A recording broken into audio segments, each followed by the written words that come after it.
ਨਮਸਕਾਰ, ਤੁਸੀਂ ਦੇਖ ਰਹੇ ਹੋ ਸੁਪਰ ਨਿਊਜ਼ 24/7। ਮੈਂ ਰਿਤਿਸ਼ ਕੁਮਾਰ ਤੁਹਾਡਾ ਚੈਨਲ ਸਵਾਗਤ ਕਰਦਾ ਹਾਂ। ਗੱਲ ਕਰਨ ਲੱਗੇ ਆਪਾਂ ਅੱਜ ਵਿਧਾਨ ਸਭਾ ਚੁਣਾਵਾਂ ਦੀ, ਜਿੱਥੇ 5 ਰਾਜਾਂ ਦੇ ਵਿੱਚ ਹਿੰਦੁਸਤਾਨ ਦੇ ਵਿੱਚ ਵਿਧਾਨ ਸਭਾ ਚੁਣਾਵ ਹੋਏ ਨੇ ਤੇ ਇੱਕ ਵੱਡੀ ਗੱਲ ਕਰਾਂਗੇ ਪੰਜਾਬ ਦੀ, ਜਿੱਥੇ ਇੱਕ ਨਵੀਂ ਲਹਿਰ ਆਈ ਆਮ ਆਦਮੀ ਪਾਰਟੀ ਦੀ।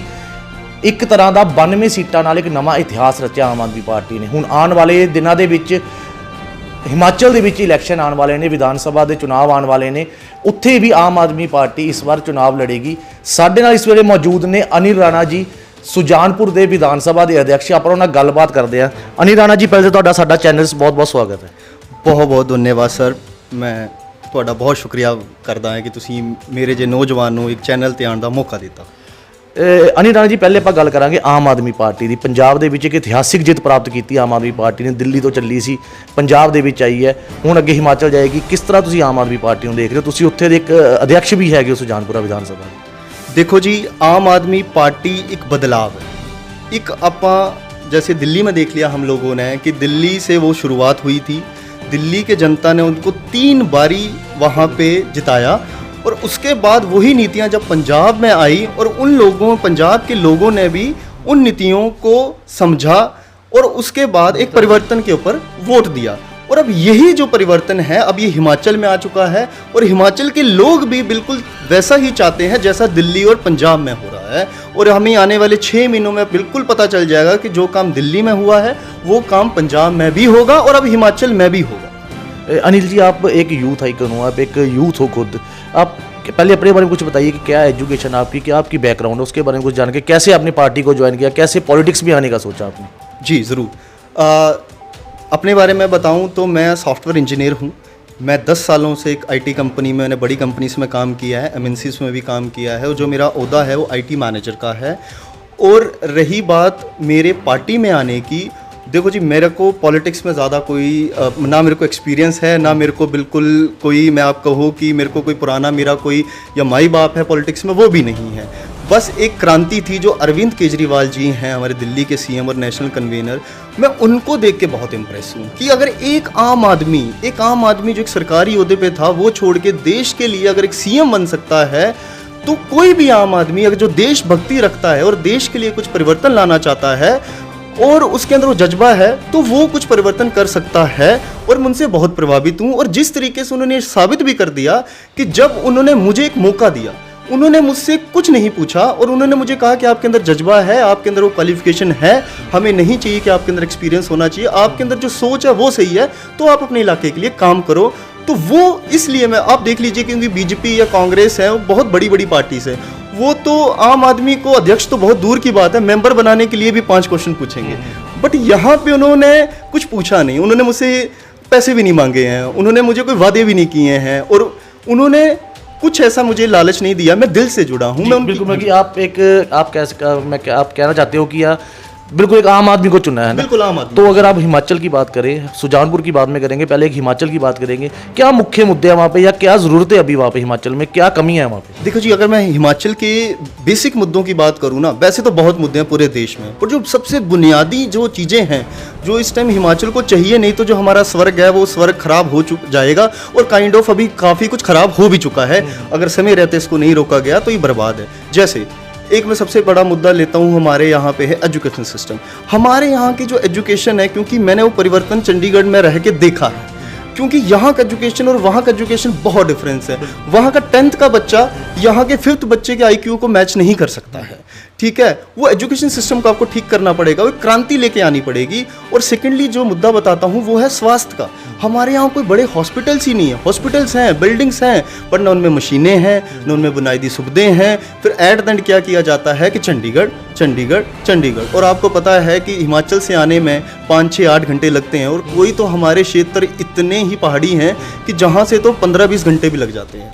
तो बीमारी के समय पे जब चंडीगढ़ दौड़ना पड़ता है, नौकरी के लिए चंडीगढ़ दौड़ना पड़ रहा है, तो हिमाचल इतना सक्षम क्यों नहीं हो सकता कि 75 सालों में एक अच्छे हॉस्पिटल्स नहीं दे पाया हमारी हिमाचल के लोगों को, उनको चंडीगढ़ आना पड़ रहा है। आप किसी बीमार से पूछिए जाके कि जब उनको चंडीगढ़ आना पड़ता है और कितनी धक्के जो खाने पड़ते हैं, ऊपर से आपका एक मरीज बीमार है, वो ट्रॉमा होता है जी। वो कोई नेता नहीं समझ सकता है, उनके बच्चे नहीं समझ सकते, वो एक आम आदमी ही समझ सकता है वो दुख तकलीफ़ें। और नौकरी की जब मैं एक मुद्दे की बात करता हूँ, तो नौकरी में क्या है कि हमारे आप बताइए कोई नौकरी ही नहीं है। गवर्नमेंट नौकरियों के अलावा जो भी आर्मी, सीआरपीएफ या पैरामिलिट्री फोर्सेस हैं, उसके अलावा छोटी मोटी नौकरियां हैं, वो नौकरी नहीं है। अब मैं इंजीनियर बन गया, अब मुझे लोग कहते हैं कि आप चंडीगढ़ में हो, अरे जी मैं कहाँ जाऊँ, मैं तो नौकरी करना चाहता हूँ हिमाचल में, बट आपके पास इंडस्ट्री ही नहीं है। क्या आप आईटी इंडस्ट्री नहीं लगा सकते? क्या आप मैन्युफैक्चरिंग यूनिट्स नहीं लगा सकते? हमारे पास रिसोर्सेज हैं, वाटर है, इलेक्ट्रिसिटी है, ज़मीन है, सब कुछ है, बट वहाँ का बच्चा पढ़ के भी अगर हिमाचल में नौकरी नहीं करता है तो हम कहाँ जाएँ, आप बताओ। तो वहाँ के यूथ के लिए वहाँ पे एम्प्लॉयमेंट का आपको साधन करना पड़ेगा, आपको ट्रेनिंग इंस्टीट्यूट्स रखने पड़ेंगे। अगर एक बंदा फौज में नहीं जाता है तो नाउ व्हाट नेक्स्ट, क्या वो दिहाड़ी करे?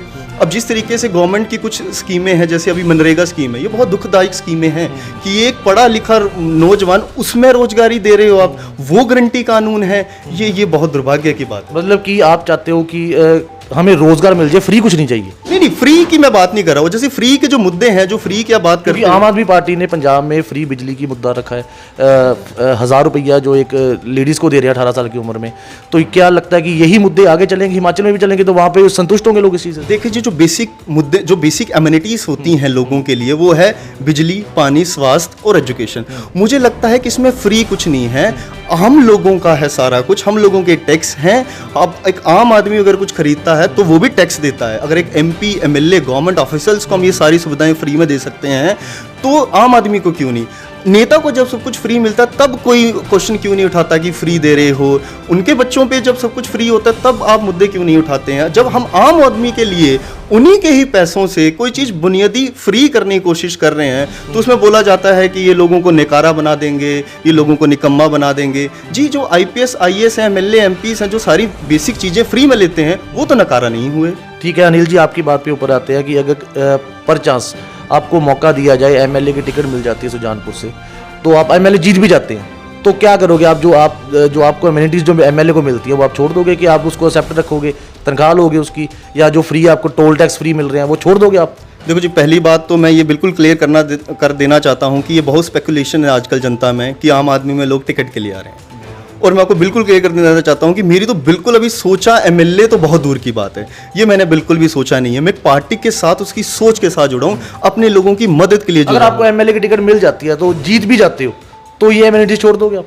देखिए जी, ये एमिनिटीज़ जो भी मुझे बेसिक एमिनिटीज़ मिलेंगी, मैं अगर उनको, जैसे बिजली, पानी है, तो वो जो भी बेसिक एमिनिटीज़ मुझे गवर्नमेंट की तरफ से प्रोवाइड होंगी, अगर मैं रखूंगा तो मैं कोशिश करूंगा कि वो सारी एमिनिटीज़ मैं आम लोगों तक भी पहुंचाऊं। क्योंकि देखो जी, अब मैं बोल दूं कि मेरे पास कोई पुराना पैसा तो है नहीं, मैं कोई ऐसा तो हूँ नहीं, मेरा बैंक बैलेंस बहुत बड़ा है, मेरे को भी अपनी फैमिली चलानी है। अगर मैं वहाँ से कुछ बनता हूँ या जनता की आवाज़ बनता हूँ तो जो बेसिक चीज़ें हैं उनमें बहुत बेसिक मैं अपना गुजारा करने की कोशिश करूँगा, जहाँ से मेरी फैमिली चल जाए। नहीं तो फिर मुझे भी करप्शन करनी पड़ेगी, नहीं तो वो मैं करना नहीं चाहता हूँ। जो भी सरकार, क्योंकि सरकार सब कुछ इसीलिए देती है एक एमपी, एमएलए को, ताकि वो करप्शन ना करे, बेसिक कम्युनिटीज़ दे दें। हाँ जी। तो काफ़ी हिमाचल में एक सिस्टम चला रहा है कि बीजेपी आती है, फिर कांग्रेस आती है, फिर बीजेपी, कांग्रेस। क्या लगता है आपको कि इस बार तीसरी पार्टी आ रही है, आम आदमी पार्टी आ रही है, कैसा प्रभाव रहेगा हिमाचल में? क्योंकि पंजाब में एक बहुत ऐतिहासिक जीत प्राप्त की उन्होंने, हिमाचल में कैसा रहेगा, कि कुछ फर्क पड़ेगा लगता है? देखिए जी, आपने खुद ही अब एक आंसर दे दिया है हमें कि पंजाब में भी परिवर्तन आया है। तो जो परिवर्तन है वो तो अब दिल्ली से शुरू हो चुका है, और हम सबको पता है कि सारी चीज़ें हमारी कैपिटल से स्टार्ट होती हैं, कोई भी चीज़ें हैं दिल्ली से चलती हैं और फिर भारत तक पहुंचती हैं। तो दिल्ली से एक ये जनस्लाविक क्रांति चली है जो दिल्ली से स्टार्ट होके फिर पंजाब में आई है, और ये हिमाचल में आएगी, ये पक्का गारंटी है। आम आदमी पार्टी के काफ़ी लोग भाजपा में शामिल हो गए, उसको कैसे देखते हैं? एक तरफ तो आप कह रहे हैं कि क्रांति चली है, तो वो भाजपा में क्यों चलेगी? क्या कमियाँ आपको दिखती है कि आम आदमी पार्टी को क्यों छोड़ा गया? देखिए, आप किसी भी, अगर मैं एक पॉलिटिकल पार्टी को ना एज ए कंपनी लेता हूँ, क्योंकि देखो मुझे पॉलिटिक्स का ज़्यादा एग्जांपल है नहीं, तो अगर मैंने भी कहीं काम किया था, मैंने भी मल्टीपल कंपनीज में काम किया, तो मेरे जाने के अलग अलग मुद्दे हो सकते थे। कई जगह मैंने कंपनी छोड़ी कि मुझे पैसे चाहिए थे, कई जगह काफ़ी बड़ी तादाद में लोग गए हैं वापस भाजपा में चले गए। देखिए जी, अब हर लोगों की एक विचारधारा होती है, जब तक वो पार्टी के साथ थे उन्हें पार्टी की विचारधारा पसंद आई होगी, अब अगर वो गए हैं तो उन्हें पार्टी में कोई कमी लगी होगी, या उनके व्यक्तिगत जो भी उनके, देखो ये डेमोक्रेसी है, हम हर किसी को, हम डेमोक्रेसी बचाना चाहते हैं, हर किसी को उसकी पार्टी, उसको बोलने का हक है। उन्होंने चुना, उन्होंने, हम उनके उस पर कुछ नहीं जाएंगे, क्योंकि हमें, अगर आप मेरी बात करिए तो मैं किसी पार्टी के किसी लोगों के कारण नहीं जुड़ा था, मैं अरविंद केजरीवाल जी के साथ जुड़ा हूँ, मैं उन्हीं के साथ हूँ। जब तक वो पार्टी में है मैं पार्टी में हूँ। देखो, कई लोग तो बीजेपी से भी आते हैं, बीजेपी से कई लोग आम आदमी पार्टी में भी आए हैं, कुछ यहाँ से भी जाएंगे, क्योंकि देखो कुछ लेवल पे राजनीति तो होती है, तो ये सब चीज़ें तो आना जाना तो चलता रहेगा लोगों का। अनिल जी, आपने कहा कि मेरे को घर बैठे ना मेरे से कोई पैसे मांगे गए, ना कोई एक्सपीरियंस मांगा गया कि एक आम आदमी, एक यूथ आइकन है तो इसको एक अध्यक्ष बना दिया जाए। पंजाब में एक बहुत शोर पड़ा था पीछे जी कि टिकटें जो हैं वो पैसों से बेची जा रही थी पंजाब में। क्या उस चीज़ को कैसे देख रहे हो, आपकी कितनी सच्चाई लगती है आपको कि आप एक पार्टी के साथ जुड़े हुए हो, पार्टी को कैसा लगता है कि ये सच्चाई है या कोई ये र्यूमर्स ही हैं सारे? देखिए, मैं आपको बिल्कुल स्पष्ट कर देना चाहता हूँ, मैं पार्टी के साथ एक्टिवली पिछले 8-9 मंथ से हूँ, बट मैं पार्टी के साथ 2014 से जुड़ा हूँ और मैंने ये पूरा हमारा सिस्टम देखा है। यहाँ पैसों की कोई इतनी बोलबाला है नहीं, क्योंकि आप देखिए मेरे पास भी कोई पैसा नहीं, अगर देखा जाए तो फिर मुझे भी पैसों से दिया जाता, ठीक है जी। और अगर आप पार्टी का वजूद देखिए, जो अभी तक हिमाचल में जो संगठन तैयार हुआ है वो सब अपने लोगों के अपने पैसों से है। अब आप बताइए कि जो पार्टी फंड भी नहीं देती है, क्योंकि फंड तो तभी होगा ना जब आप करप्शन करोगे, क्योंकि पार्टीज तो एक नॉन प्रॉफिट ऑर्गेनाइजेशंस हैं, उनके पास फंड कहाँ से आ जाएगा। तो पैसों वाला ऐसा यहाँ कोई मुद्दा नहीं है। बोलने में तो लोग देखो जी बहुत कुछ बोलते हैं, जब आप कहीं से हारते हो कहीं से जीतते हो तो आप बहुत कुछ बोलते हो, पर मैं इस बात को बिल्कुल नकारता हूँ कि पैसों की यहाँ कोई बात नहीं है। और यहाँ पे पार्टी सिर्फ काबिलियत और जो आपकी इच्छा है, जो आपका एक जज्बा है कुछ अच्छा करने का, वो उसको आगे लेके आती है, वो आम आदमी को ही आगे लेके आती है। पैसों का यहाँ कोई रोल नहीं। सुजानपुर की बात करें सर, तो सुजानपुर में किस चीज़ की कमी है वहाँ पे अभी जो इन फ्यूचर ठीक हो सकती है अगर आम आदमी पार्टी सरकार आती है, या अगर भाजपा भी आ जाए तो क्या कमियां जो अभी तक ठीक ही नहीं है, काफ़ी देर से चलती है? देखो जी, सुजानपुर में अगर मैं बात करूं तो हमारे जो सबसे ज़्यादा वहाँ पे लोग हैं, गाँवों के गाँव खाली हो रहे हैं, गाँवों में लोग बचे नहीं, गाँवों में लोग माइग्रेशन कर चुके हैं, पलायन कर रहे हैं, बाहर की तरफ भाग रहे हैं। आप चंडीगढ़ देखिए, वहाँ पे लोग आ रहे हैं, पंजाब में जा रहे हैं, दिल्ली में जा रहे हैं। जो सबसे बड़ा मुद्दा है कि वहाँ पे हमारे लोग ही नहीं बचे हैं, तो आप मैनेज किसको करोगे?